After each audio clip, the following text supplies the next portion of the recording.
बिस्मिल्लाहिर्रहमानिर्रहीम। अस्सलाम वालेकुम। मैं समी इब्राहिम आपका मेज़बान ताज़ा तरीन ख़बरों के साथ हाज़िर खिदमत हूँ। अब जो एक तूफ़ान बर्पा किया इस हुकूमत ने अपने मेन स्ट्रीम मीडिया जिसे हम कहते हैं, बड़ी स्क्रीन, बड़े अखबारात, और ये एक तासुर दिया कि पीटीआई टूट फूट का शिकार है और पीटीआई के लोग छोड़ छोड़ के जा रहे हैं। उसके जवाब में अब जो इन्फॉर्मेशन आई है वो मैं आपके साथ शेयर करना चाहता हूँ। Doctor Zarka, senator doctor Zarka, उनके बारे में बहुत इतलात आई कि जी वो वहाँ पर जो माफिया है उसने उनको पैसे दे दिए हैं और मियाँ साहब से उनकी मुलाकात हो गई है और मियाँ साहब ने उन्हें कहा है कि जी फ़िक्र ना करें, हम आपकी केयर करेंगे। तो और ये बात जो है उस इंफॉर्मेशन को जो लीडरशिप है वो विदहोल्ड कर रही है। तो उस पर मैंने भी सवाल उठाया। मेरी डॉक्टर ज़रका से बात हुई, अब से जब मैं ये वीलॉग कर रहा हूँ अब से थोड़ी देर पहले मेरी उनसे खुद बात हुई। डॉक्टर ज़रका ने कहा कि इसमें कोई शक नहीं कि मेरा बेटा किडनैप हुआ, इसमें कोई शक नहीं कि मैं बहुत मुश्किलात में, बहुत सारी चीज़ें हैं, लेकिन मैं अपील करती हूँ अपनी कौम से, अपनी पार्टी से कि इस मुश्किल वक्त में वो मेरे साथ भी रहें, पार्टी के लिए भी फ़ाइट करें।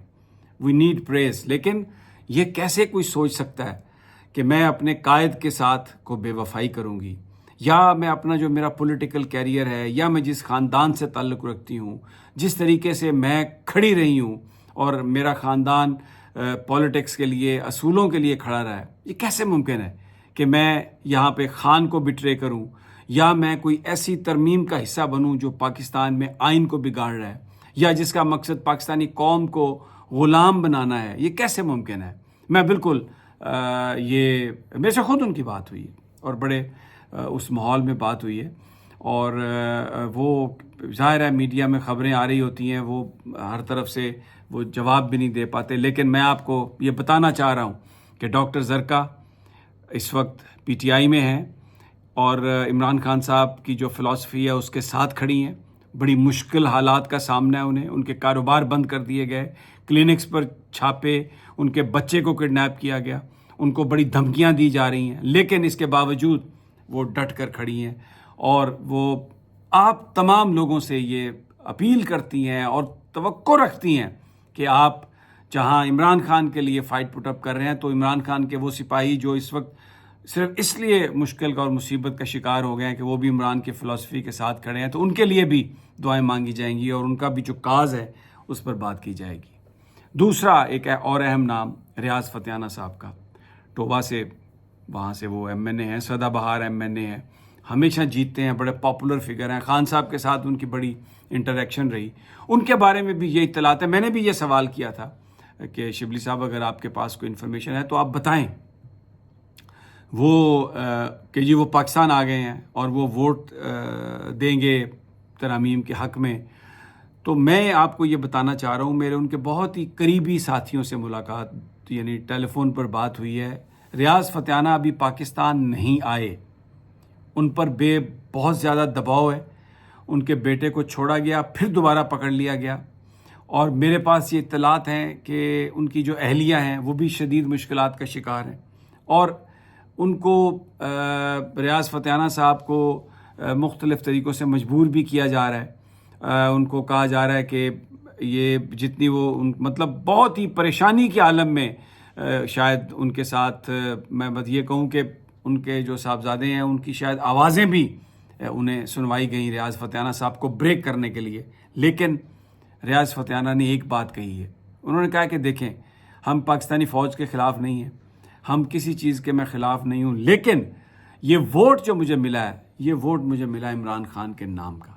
मैं इस वोट के साथ दगा नहीं कर सकता, मैं वोट नहीं दे सकता इन आइनी तरामीम के हक़ में। हाँ, आप अगर चाहते हैं तो मैं इस्तीफ़ा दे देता हूँ, आप मेरी असम्बली की नशिस्त जो है मैं इस्तीफ़ा दे देता हूँ और आप फॉर्म 47 के ज़रिए जिसको मर्ज़ी उस पर जितवा लें। मुझे इस बात पर मजबूर ना करें, मैं वोट नहीं दे सकता आइनी तरामीम के हक़ में, मैं वोट इमरान खान के ख़िलाफ़ जाके नहीं दे सकता। ये वोट उसकी अमानत है, उसके नाम पर मुझे मिला और मैं इमरान खान को बिट्रे नहीं कर सकता। तो जनाब, इस वक्त हुकूमत के पास नंबर पूरे नहीं हैं। अभी ये ख़बरें चल रही हैं, मैं पिछले वीलॉग में भी आपसे मैंने ये बात कही थी کہ جی پیپلز پارٹی اور JUIF کا جو ہے اتفاق ہو گیا، تو میں آپ کو یہ بتا رہا ہوں، میری ابھی بھی JUIF والوں سے بات ہوئی ہے، آئینی عدالت آؤٹ آف کوسچن، آئینی بینچ بنے گا اور اس کے چیف جسٹس آف پاکستان اس کے سربراہ ہوں گے۔ اور اب یہ جو پینل کی بات ہو رہی ہے کہ جی پینل ججز کا وہ ہو اور اس میں سے چیف جسٹس بنایا جائے، مولانا نے یکسر اس سے انکار کیا۔ ان کا کہنا ہے کہ جو سینیورٹی ہے اس کا اصول رہے گا، ہم انڈیپینڈنس آف جوڈیشری پر کوئی کمپرومائز نہیں کریں گے۔ جو سلیکشن آف ججز ہے، وہ سلیکشن کے لیے جو 18ویں ترمیم میں جو طریقہ کار ہے پارلیمانی کمیٹی کا، اس کو ہم ریسٹور کرتے ہیں، کیونکہ وہ 19ویں ترمیم کے ذریعے اس وقت افتخار چودھری نے اس کو ختم کروایا تھا، یہ کہہ کر کہ میں ساری ترمیم کو ہی اڑا دوں گا۔ تو پھر جو پارلیمانی کمیٹی ہے وہ ایک ربڑ سٹیمپ بن کے رہے گی۔ لیکن اس پر بھی بہت سارے لوگوں کا یہ خیال ہے کہ اس وقت جو پارلیمنٹ ہے، اس وقت جو پاکستان میں جو پارلیمنٹیرین ہے، یہ سارے ناجائز پیسے کی پیداوار ہیں۔ الیکشن کمیشن کہتا ہے کہ ایک حلقے پر آپ 15 لاکھ 20 لاکھ 30 لاکھ سے الیکشن ایکسپینسز میں خرچ کر سکتے ہیں، اس سے زیادہ نہیں، لیکن یہ کروڑوں روپے لگا کے آئے ہیں، تو انہوں نے کروڑوں وصول کرنے ہیں۔ ان میں یہ کیپیسٹی نہیں ہے ان پارلیمنٹیرینز میں کہ یہ ایسے ججز کو اوکے کر سکیں ٹرانسپیرنٹ انداز میں، جو قانون کے یا آئین کی بالادستی کے لیے کام کریں گے۔ تو اس لیے جس طرح سول سروسز آف پاکستان کا ایک ڈپارٹمنٹ ہے، ایک شعبہ ہے جس میں ساری بیوروکریسی کمپٹیشن ایگزام دے کے آتی ہے، ججز کے لیے بھی جوڈیشل سروسز آف پاکستان کے نام پر آپ ایک ادارہ بنا سکتے ہیں، اور اس میں بھی ٹیسٹ بھی ہو سکتے ہیں، پھر اس میں انٹرویوز بھی شامل کیے جا سکتے ہیں، اور وہ لوگ سیشن جج ان کو بھرتی کیا جائے، اور پھر اس کے بعد وہ سینیارٹی کی بنیاد پر، اپنے پرفارمنس کی بنیاد پر، جس طرح بیوروکریسی آگے آتی ہے وہ ججز بھی آگے آئیں، تو آپ ان کو ہائی کورٹ سپریم کورٹ میں لے کے جائیں۔ اور یہ جو ایک پریکٹس ہے کہ بڑے بڑے وکیلوں کے چیمبر سے آپ بڑے بڑے جو وکیل ہیں، جو پریزیڈنٹس ہیں بارز کے بار کونسلز کے، ان کے ساتھیوں کو آپ یہاں پہ لے آتے ہیں، ان کے کولیگز کو بنا دیتے ہیں جج، اور پھر اس کے بعد وہ انہی کے مفادات کا تحفظ کرتے ہیں۔ تو یہ ایک طریقہ ہو سکتا ہے جس پر بات ہو سکتی ہے۔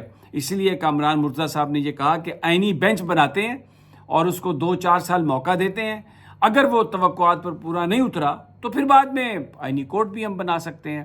تو ابھی اس وقت جو قاضی فائز عیسیٰ کو لانے کا جو پلان ہے وہ تو بالکل وڑ گیا، اور ملٹری کورٹس جو ہیں وہ بھی معاملہ جو ہے وہ لمبو میں ہے، اس کی بھی مولانا صاحب اپروول نہیں دے رہے۔ بہرحال لیٹ سی واٹ ہیپنس۔ یہ انفارمیشن جو میرے پاس تھی میں نے آپ کے ساتھ شیئر کی ہے۔ اجازت دیجیے اگلی ویڈیو تک، اللہ نگہبان۔